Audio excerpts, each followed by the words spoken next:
तो ऐसे कौन कौन से स्पेशल एरिया हैं, ध्यान से। सबसे पहले लिखो NAC, notified area committee. English में ही चलेगा भाई, हिंदी में नहीं है ये। Notified area committee, NAC, notified area committee. Notified area committee में लिख लो स्पेशली एरिया, विशिष्ट क्षेत्र। Notified in gazette, specially area notified in gazette, मतलब कुछ एक विशिष्ट क्षेत्र है जो इंडिया का जो गजट होता है, गजट याद है, कुछ बताया था आपको, गेस्टेड ऑफिसर वाला यार, गजट वही उसमें होता है। Next, town area committee, TAC।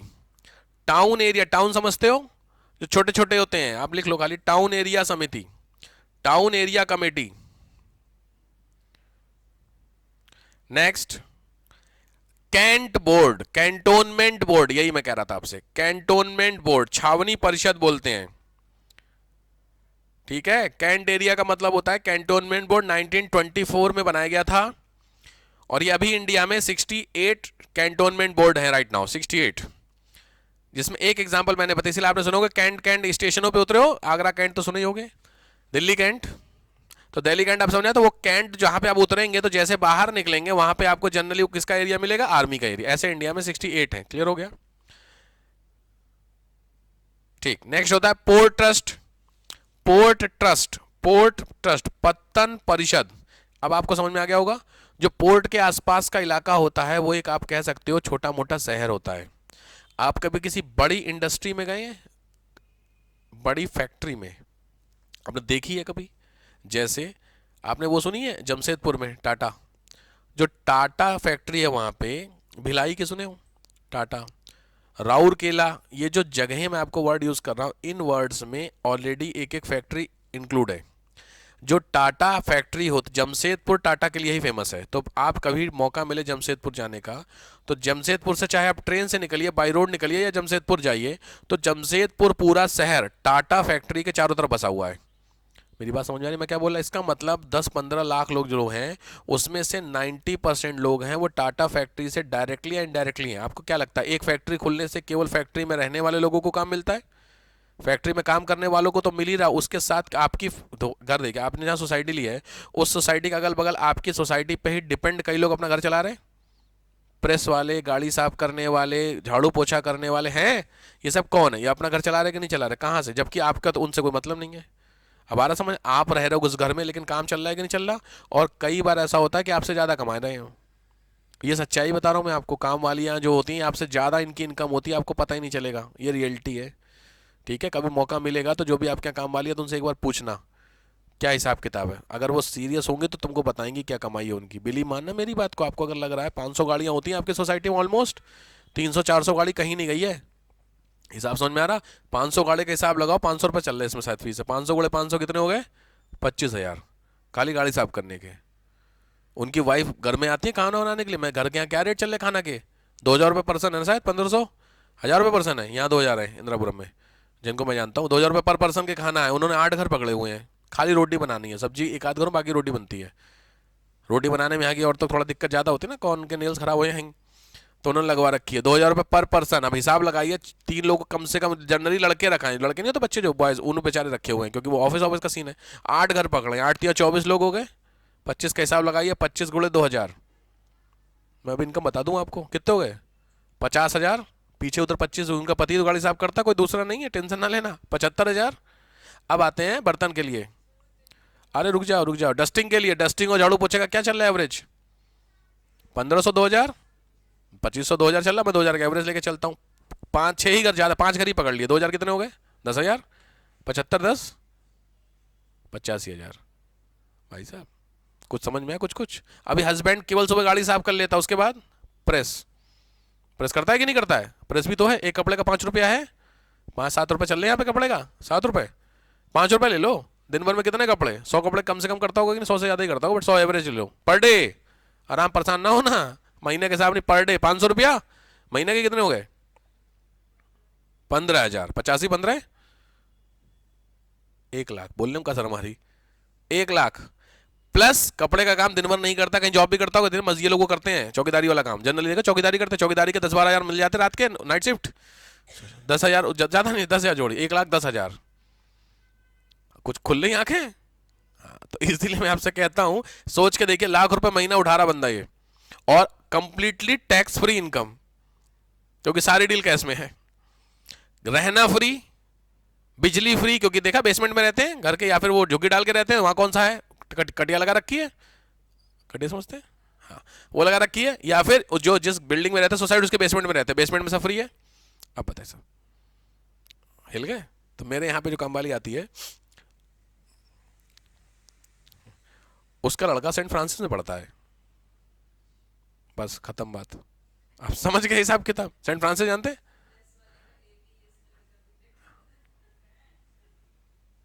कुछ इसीलिए कभी भी गलत फहमी का शिकार मत रहिएगा कि आप ज़्यादा कमा रहे हैं, बहुत बड़ी गलत फहमी आप पाल रखे हैं।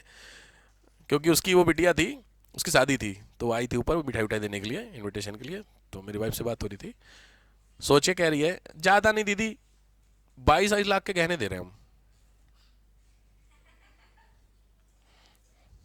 मैं शाम को आया तो मेरे को बताई कि भाई साहब ऐसी ऐसी बात है। आप समझ रहे हैं? मैं हिल गया उसकी बात सुन के, मजाक नहीं है, आप समझो 22 लाख के गहने, और करीब बाकी सामान तो देना ही है, नहीं होता है वही बेड और जो भी होता है फ्रिज एसी सब करे, वो तो ठीक है, वो तो समझ गए। उनके जब देखो आए, तो देखो सर, लड़के वाले जब आए थे देखने के लिए उनके यहाँ, तो भाई साहब मैं गाड़ी अपनी लगा रहा था, पार्क कर रहा था गाड़ी, और वो लोग आए थे, तो वो खड़ा हो गया, अरे भैया आइए, अरे मैं करना यार तुम लोग करो कोई फंक्शन कुछ होगा उनके यहाँ। मेरी नज़र टेबल पे पड़ी, वही खाने, आप मैं हिल गया उसके टेबल देख करके। मैं ये सब चीज़ें डिस्कस नहीं करता हूँ, बट पॉइंट इज दैट आप इनकम का समझो सोर्सेस क्या होते हैं। इंडिया में सब दिक्कत सब आप, अब आपके काम की बात है, अनऑर्गेनाइज सेक्टर, इसमें इतना पैसे का फ्लो हो रहा है कि गवर्नमेंट करे, क्योंकि इंडिया के 5% लोग जो टैक्स दे रहे हैं, 6.5% 7% है, बाकी 90% लोग टैक्स नहीं दे रहे हैं। अब लाख रुपए जिसकी इनकम है वो 12 लाख साल का हो गया, तो 12 लाख रुपए अभी तो इस साल फ्री हुआ है ना, उससे पहले तो टैक्सेबल इनकम थी। अगर आपके सोचे हर सोसाइटी में ये लोग होंगे, काम वाले होंगे ही, तो ये सारा पैसा फ्लो तो आ रहा है गवर्नमेंट के पास, इसका रिटर्न नहीं जा रहा है। अनऑर्गेनाइज सेक्टर इसी को बोलते हैं, इकोनॉमी में पढ़ोगे, गवर्नमेंट के लिए बहुत बड़ा फेलियर है। क्या करें गवर्नमेंट, करे भी क्या, कहां से करे, 300-300 रुपए गाड़ी से लेते हैं, तो उसको कहां रिकॉर्ड रखेंगे, सीए थोड़ी रखेंगे उसके लिए, बात समझ रहे, दिक्कत ये दिक्कत है। इसीलिए गवर्नमेंट कह रही है ऑनलाइन करो सारा, धीरे धीरे, कि ऑनलाइन जितना ज्यादा ट्रांजैक्शन होगा सब रिकॉर्ड में आएगा कि नहीं आएगा, और जब रिकॉर्ड में आएगा तो टैक्स कटेगा। ये हाल है। इसी लोग मैक्सिमम देखो, आप जब कभी इन लोगों से बात करिए, छोटे ये नहीं, गाँव काम वाले लोग हैं या जो भी है, ये हमेशा कहते हैं भैया कैश में दे दो पेमेंट, क्योंकि ऑनलाइन में समस्या है, दिक्कत है, क्योंकि बैंक में जाएगा तो भैया तो टैक्स कटेगा, ये दिक्कत है। भाई लॉजिक बात है, फ्री, मैं वही तो कह रहा, मैंने तो छत्तीसगढ़ का एग्जांपल ही आपको उस दिन दिया था, भाई चीजें हैं क्योंकि होता है ना, बात को समझिए। तो हमें और आपको, चूंकि आप चूंकि इस चीज की तैयारी कर रहे हैं ना, आपको पता होना चाहिए भाई साहब पैसा जा कहाँ रहा है। ये कानपुर में कचौड़ी वाले ज्यादा रेट पड़ी थी, 100 से ज्यादा कचौड़ी वाले थे जिनके घर में, तो उनके घर में 1-1 करोड़ रुपया कैश था, कचौड़ी बेचते थे वो, 1-1 करोड़ रुपया कैश। मेरी बात समझो मैं क्या बोल रहा हूँ। 10 रुपए की कचौड़ी हर कोई ले लेता है, दिन भर में कितनी कचौड़ी आप इमेजिन नहीं कर सकते। कचौड़ी 10 रुपए कोई भी खा सकता है कि नहीं, आप हिसाब लगा लीजिए।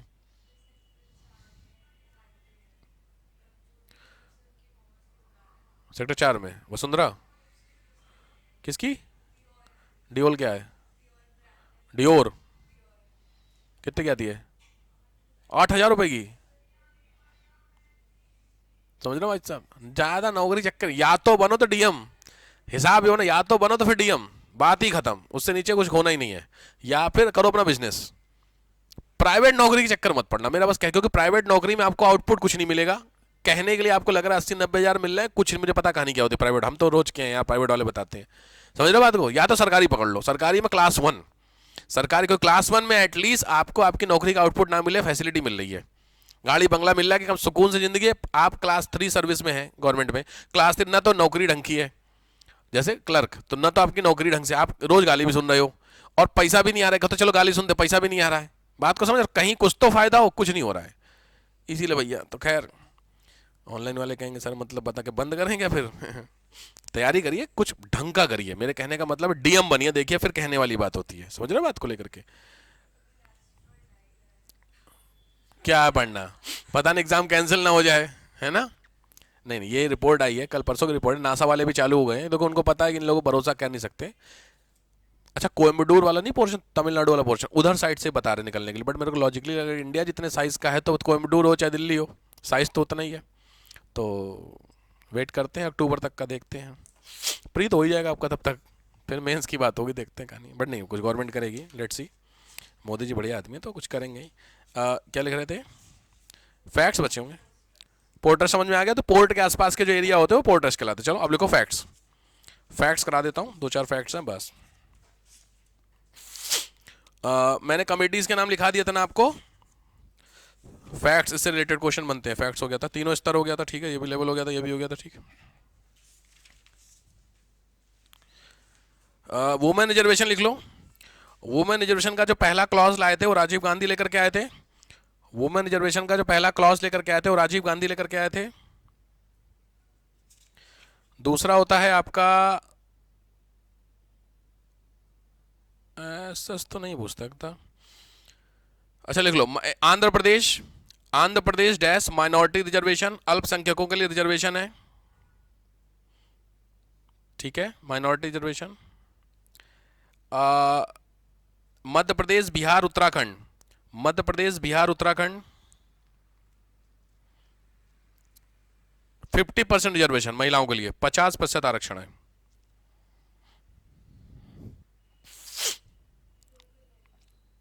क्या? हाँ लोकल 50% तक इन्होंने खींच दिया है।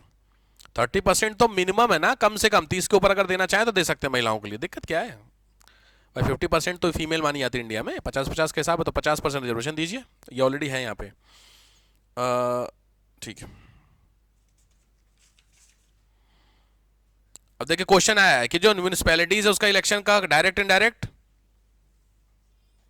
म्यूनिसपैलिटीज का कायदे में देखा है तो सेमी डायरेक्टली आप कह सकते हैं, इनडायरेक्ट तो कंप्लीटली नहीं है क्योंकि डायरेक्ट भी है और कंप्लीटली इनडायरेक्ट भी नहीं है। तो अगर आपको लगाने के लिए आ जाता तो आप जिसमें भी डायरेक्ट का रोल आएगा आप डायरेक्ट ला लीजिए, तभी तो वह स्वशासन होगा।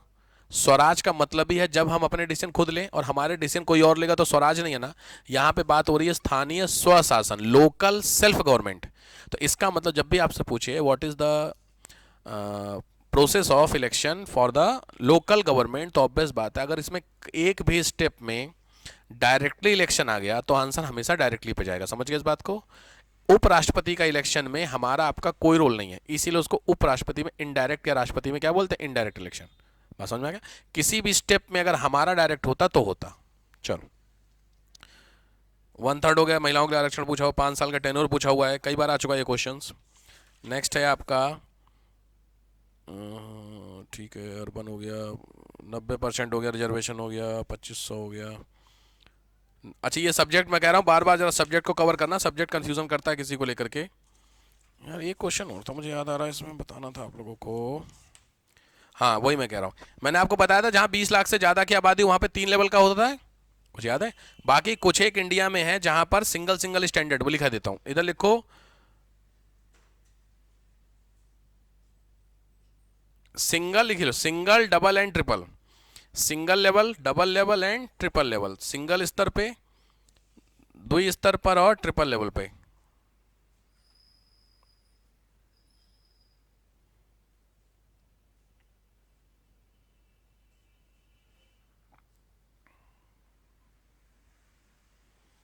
ठीक है,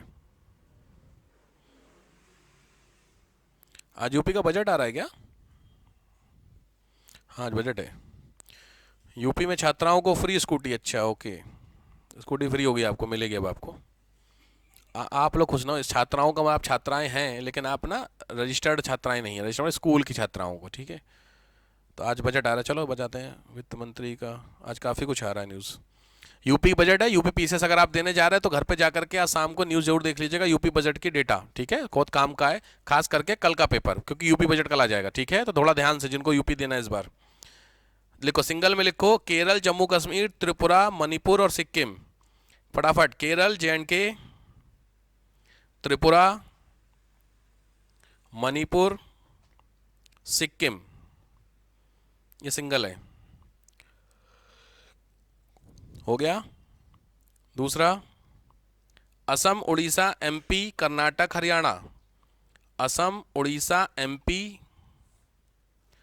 कर्नाटक और Haryana double level.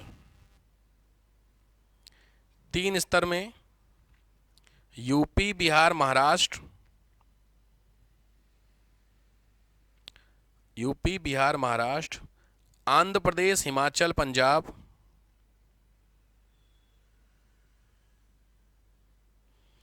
Gujarat, Tamil Nadu, Rajasthan.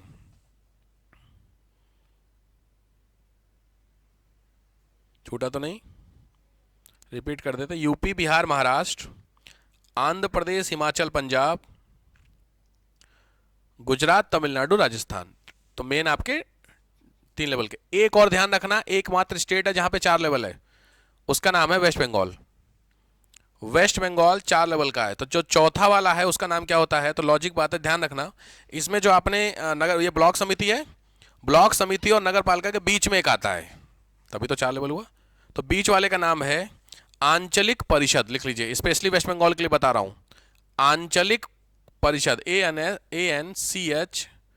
ANCHLIK, आंचलिक काउंसिल या परिषद, आंचलिक परिषद। क्लियर हो गया? तो ये आपका कौन सा हो गया? इसका क्या बोलते, वेस्ट बंगाल का।